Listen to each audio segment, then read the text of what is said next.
ஸ்ரீராம் ஜெயராம் ஜெய Jayaram. Welcome to வேதிகை. ஆடி மாதம்னாலே அம்பாள் கோவிலெல்லாம் ரொம்ப சிறப்பாக பூஜை நடக்கும். இன்றைக்கி ஆடி 3வது வெள்ளிக்கிழமை, ரொம்ப விசேஷமான வெள்ளிக்கிழமை. நாளைக்கு பார்த்தீங்கன்னா ஆடி 18 ஆடிப்பெருக்கு, அது காவேரி அம்மா வழிபடுறதுக்காக. அடுத்தது பார்த்தீங்கன்னா ஆடி பூரம் வந்துட்டே இருக்குது பின்னாடியே. இந்த மாதிரி ஆடி மாதம்னாலே ஒரே பொலாகல திருவிழா தான் எங்கே பார்த்தாலும்.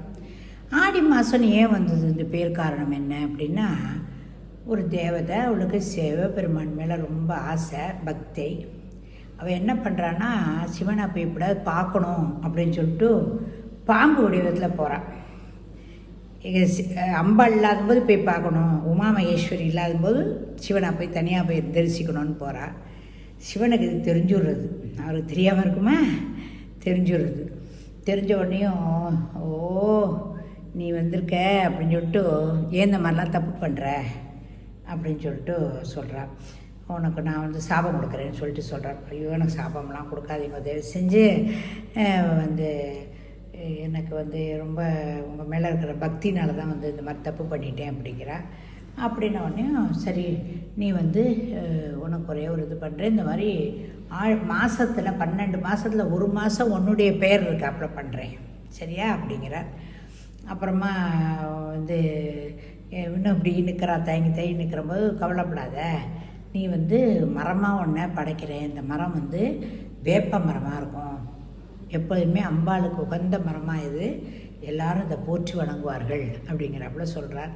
ரொம்ப சந்தோஷமாக வரா. அதான் எங்கே பார்த்தாலும் ஆடி பண்ணி வெள்ளிக்கிழமை அன்றைக்கோ ஞாயிற்றுக்கிழமை அன்றைக்கோ கூழ் காய்ச்சி ஊற்றுற போது வேப்பிலையெல்லாம் வச்சு இது பண்ணுறா. ரொம்ப பிரமாதமாக இருக்குது. ஓகேயா, சரி. இன்றைக்கி நான் என்ன போட போகிறேன் பதிவு அப்படின்னா, கமலாம்பாவை பற்றி போட போகிறேன். திருவாரூர், திருவண்ணாமலையை நினைத்தால் முக்தி, திருவாரூரில் பிறந்தால் முக்தி, காசியில் இறந்தால் முக்தி இல்லையா? அதெல்லாம் நமக்கு தெரிஞ்சது தான். இருந்தாலும் இந்த சிறப்பெல்லாம் நம்ம ஒரு தடவை ரிப்பீட் பண்ணி ஞாபகப்படுத்திக்கணுங்கிறதுக்காக சொன்னேன்.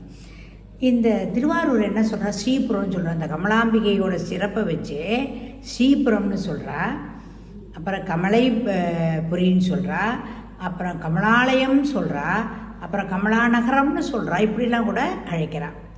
சரி, திருவாரூரில் பார்த்தீங்கன்னா தியாகராஜர் கோவிலில் தனியாக ஒரு சந்நிதியில் அம்பாள் உட்காந்துட்டுருக்கா. எப்படின்னா, இடது கால் மேலே அந்த வலது காலை போட்டு வெக்கப்பட்டுன்னு உட்காந்துருக்காப்புல இருக்கும். அம்பாளை பார்த்தா ரொம்ப நல்லா இருக்கும். 5 பருவ பெண்களில் ஒரு பருவத்தில், இளம் பெண் பருவத்தில் அந்த அம்மா காட்சி அளிக்கிறாங்க. அப்புறம் அது 5 அக்ஷித்தலங்கள் இளம்பெண் பருவத்தினா அது குறிக்கிறது. அது கருவறையில் எப்படி இருப்பான்னா, கமலாம்பிகை எப்படி உட்காண்டிருக்கா அப்படின்னாக்கா, 3 அடுக்கு பீடத்தில் இடக்கால் மீது வலக்காலை அமர்த்தி இடக்கரம் 100 ஹஸ்தமாய் விளங்க நீலோத்பல மலரை வலக்கரம் பற்றி, இந்த பக்கத்தில் அப்படி வலக்கரத்தில் நீலோத்பல மலரை பற்றிக்கிறார். அப்புறம் அப்படியே பெண்ணுக்கு ஏற்றாப்புல ஒரு நாணத்தில் அப்படி வைக்கிண்டு உட்காந்துட்டுருக்கா. ரொம்ப எனக்கு பிடிக்கும் அந்த அம்பாளை, அதனால தான் ரசித்து சொல்கிறேன் நான் இதை. வளர்பிறை சந்திரனை வச்சுட்டுருக்கா கங்கையில். அப்புறம் சிரசில் கரண்ட மகுடத்தில் அந்த கங்கையை வச்சு, கங்கை ஒரு பக்கம் சந்திரன் ஒரு பக்கம் அது மாதிரி வச்சுட்டுருக்கா. அப்புறம் தவயோகத்தில் காட்சியளிக்கிறாள். ஏன்னா எதுக்கு தவயோகத்தில் காட்சியளிக்கணும் அம்பாள் அப்படின்னா, அதுதான் இங்கே விசேஷமே. நான் இப்போ இந்த பதிவில் கூட உங்களுக்கு சொன்னேன் தெரியுமா, ஆடி தபசு பதிவில் கூட சொன்னேன் இல்லையா, தபஸ் வச்சு அம்பாள் தபஸ் பண்ணிகிட்ருக்கா அப்படின்னு சொன்னேன் இல்லையா. அது அதுதான் ஒரு அற்புதம். எதுக்குன்னா, தர்மம் தழை தோங்கணும். தேவதைகள்லாம், அதாவது சரஸ்வதி, சசிதேவி என்னும் இந்திராணி, மகாலட்சுமி, ஸ்ரீதேவி, பூதேவி போன்ற எல்லா தெய்வங்களும் தேவதைகளும் சர்வ மங்கள சௌக்கியங்கள் அடையணும், சகல உயிர்கள் அனைத்தும் இன்புறவும், எல்லாரும் நம்மளையும் சேர்த்தான் எல்லோரும் சந்தோஷமாக இருக்கணும்னு தான் கமலாம்பிகை தவக்குளத்தில் போட்டிருக்கா. நம்மளுக்கு எல்லாருக்குமே ஒவ்வொருத்தருக்கும் ஒரு பிரச்சனை இருக்கும். உடம்பு ப்ராப்ளம், வியாதி இருக்கலாம், பண கஷ்டங்கள் இருக்கலாம், மன கஷ்டங்கள் இருக்கலாம், நினச்சது நடக்கலைன்னு பிரச்சனை எல்லாமே இருக்கலாம். ஆனால் இந்த கடவுள் உள்ளுக்குள்ளே கடந்திருக்கிறார் பார்த்தீங்களா? அந்த கடவுளில் வந்து நோகக்கூடாது. அவளுக்கு சந்தோஷம் கொடுக்கறதுக்கு நாம் சந்தோஷமாக இருந்தால் தான் முடியும். நம்மளுக்கு உள்ளுக்குள்ளே இருக்கிற கடவுள் சந்தோஷமாக இருக்கிறதுக்கு நாம் சந்தோஷமாக இருக்கணும். சரியா? இன்புறணும். அதுக்கு தான் எல்லா அம்பாலும் தவக்கோலமாக இருக்கா, உட்காந்துட்டுருக்கா. இந்த கோவில் வந்து அக்ஷர சக்தி பீடம்னு சொல்கிறா. இந்த கோவிலை மிகவும் இது சக்தி வாய்ந்த பீடம். இது 53, அதாவது இப்போ இடத்தின் முன்ன பின்னமாக 51 அக்ஷரங்கள் இருக்குது. நடுவில் பார்த்தா பிரபையில் வந்து பார்த்தா ஹ்ரீம் அப்படின்னு புவனேஸ்வரி பீஜமும் பொறிக்கப்பட்டிருக்கு இதில். சரி, லலிதா நாமத்தில் அடிக்கடி கமலாம்பா பேர் வந்துட்டுருக்கு. சரியா?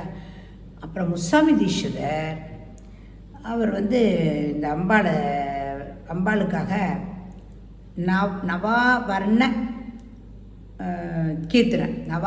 கீர்த்தனைன்னு சொல்லிட்டு எழுதியிருக்கார் முசாமி தீட்சிதர். நவாவரண கீர்த்தனைன்னு எழுதியிருக்கார். கம்மெல்லாம் பண்ணா சிந்தத்தி தவம்மா அப்படின்னு ஒரு பாட்டு வரும். சின்ன வயசில் எனக்கு அந்த பாட்டு ஞாபகம், இப்போ நான் பாடினது இல்லை, ஞாபகம் இல்லை. அந்த பாட்டு அப்படி இருக்கும். இப்போ வந்து ஆடிப்பூரம் வரப்போகுது இல்லையா? அந்த அம்மாவுக்கு தேர், அதாவது இந்த கொடியேற்றம் வந்தாலும் ஆடிப்பூரம் படி கொடியேற்றம் வரும். கொடியேற்றம் வந்தாலும் 5 நாளைக்கு வரிசையாக ஒவ்வொரு அலங்காரம், ஒவ்வொரு இதில் வீதி உலா வந்துட்டுருப்பாங்க. அப்புறம் வந்து ஆடிப்பூரத்துக்கு முதல்னா தேர் இப்போ ரெடி ஆகிட்டுருக்கு, சூப்பராக ரெடி ஆகிட்டுருக்கு. அங்கே தேரில் வந்து உட்காந்துட்டு வருவாங்க அம்மா அப்பா. அது நாளைக்கு கமலாம்பா தேர் நடக்கும். ஆடிப்பூரம் வந்து எல்லாம் வளையலை கொண்டு வந்து எல்லோரும் கொடுத்து, சுமங்கலிகளுக்கு ஒருத்தர் கொடுத்துட்டு எல்லோரும் கொண்டு வந்து அம்பாளுக்கு கொடுத்து இதெல்லாம் பண்ணுவாங்க. இது இப்படி ஒரு அழகாக நம்மளுடைய தமிழ்நாட்டில் தான் இவ்வளோ ஒரு கலாச்சாரம் பண்பாடு மிகுந்த இடம் தமிழ்நாடு. எவ்வளோ அழகு பாருங்க. நாளைக்கு பார்த்தோன்னா ஆடி 18க்கு காவேரி கரையில் போய் அத்தனை பேரும் காவேரி அம்மனை வழிபட்டு எல்லாருக்கும் வெத்தலை பாக்கு வச்சு கொடுத்து, மஞ்சள் ஒழிச்சு கொடுத்து, எல்லா பெண்கள் ஒருத்தர் வந்து அன்பை பரிமாறி கொள்வார்கள். எல்லோரும் ஒன்றா உட்காந்து கூட்டாஞ்சோறு சாப்பிடுவா. அந்த காவேரி படித்துறையில் இதெல்லாம் நடக்கும்.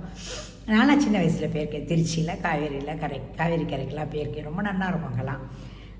அழகாக பட்டுப்பாட சட்டையெல்லாம் போட்டுட்டு போயிருக்கோம். அப்போல்லாம் நாங்கள் என் ஃப்ரெண்ட்ஸோடு எல்லாமே ரொம்ப ஜாலியாக இருந்திருக்கோம். இப்போ வந்து இங்கே வீட்டில் வரவங்களுக்கு ஏதாவது வெத்தலை பாக்கு வச்சு கொடுப்போம். அந்த மாதிரிலாம் பண்ணுவோம். சாதாரணமாக இதுதான் நடக்கிறது. ஆடி 18க்கு ஆடிப்பூரத்துக்கு கோவிலில் போய் வளையல் கொடுத்து, அங்கே அவள் கொடுக்குற வளையலை வாங்கிட்டு வந்து போட்டுண்டு ஜில்னு கொஞ்ச நாள் போண்டா ஒரு சந்தோஷம். பெண்களுக்கே வளையல்னாலே ஒரு சந்தோஷம் தானே. அது அலங்காரத்துக்காகவே உருவாக்கப்பட்டவர்கள் பெண்கள் இல்லையா? அதனால் இதெல்லாம் நம்மளுடைய கலாச்சாரத்தில் தான் இருக்குது, வேறு எங்கேயுமே கிடையாது அவ்வளவாக. அதனால் இந்த கலாச்சாரத்தையும் பண்பாட்டையும் நம்ம வந்து இப்போ வந்து குழந்தையெல்லாம் என்ன பண்ணுறதுன்னா, எனக்கு வந்து எழுத முடியல அதனால் வளையல் போட்டுக்க மாட்டேன், எழுதுறது கஷ்டமாக இருக்குலாம் சொல்கிறது. அதெல்லாம் சொல்லக்கூடாது. நாங்களாம தான் படிச்சிருக்கோம். 40 பக்கம் எம்ஏ எம்ஃபில்க்கெல்லாம் 60 பக்கங்கள்லாம் கூட எழுதியிருக்கோம். இருந்தால் வளையல் ஒதுக்கிட்டு எழுத வேண்டியதுதான். அதெல்லாம் முடியாது அப்படின்பா. அதெல்லாம் வந்து அப்படிலாம் பண்ணக்கூடாது. குழந்தையெல்லாம் வளையல் போட்டுக்கணும், பொட்டு வச்சுக்கணும், பூ வச்சுக்கணும். பூ பொட்டு இதெல்லாம் நல்ல ஒரு லட்சுமி கடாட்சம் இதெல்லாம் இருக்கணும். இந்த காலத்து குழந்தைகள் கொஞ்சம் ரொம்ப ரொம்ப ரொம்ப மாறிக்கணும். ரொம்ப மாறிப்பு எடுத்து திருப்பி வரணும், நம்மளோட இதுக்கு வரணும், பண்பாடுக்கும் கலாச்சாரத்துக்கும் வரணும்னு கேட்டுக்கிறேன். இந்த பதிவை கொண்டு போய் எல்லாத்தையும் கொண்டு போய் சேருங்கோ. நிறைய பேர் பார்க்கட்டும், சப்ஸ்கிரைப் பண்ணுங்கோ, கமெண்ட்ஸ் போடுங்க ப்ளீஸ். கமெண்ட்ஸ் போட்டால் தான் ஒரு உத்வேகம் இருக்கும். எப்போயுமே கிரிக்கெட் விளையாடுறாள்ல, அவளுக்கெல்லாம் காய்ச்சி முடிச்சுன்னு கத்தினா தானே அவளுக்கு அடிச்சு பால் அடிக்கிறா ஜம்முன்னு. விளையாட்டாகட்டும் எதுவாகட்டும் ஒரு சந்தோஷம். ஒரு பெரிய மேடையில் போய் பேசுகிறப்போ எல்லோரும் கை தட்டும்போது அவளுக்கு இன்னும் நன்னா பேசணும்னு தோணும் இல்லையா? அந்த ஒரு எண்ணத்துக்காகவாது தயவு செஞ்சு கமெண்ட்ஸ் போடுங்கோ. எல்லாத்தையும் கொண்டு போய் இந்த பதிவினை சேருங்கோ. நன்றி, வணக்கம், பாய்.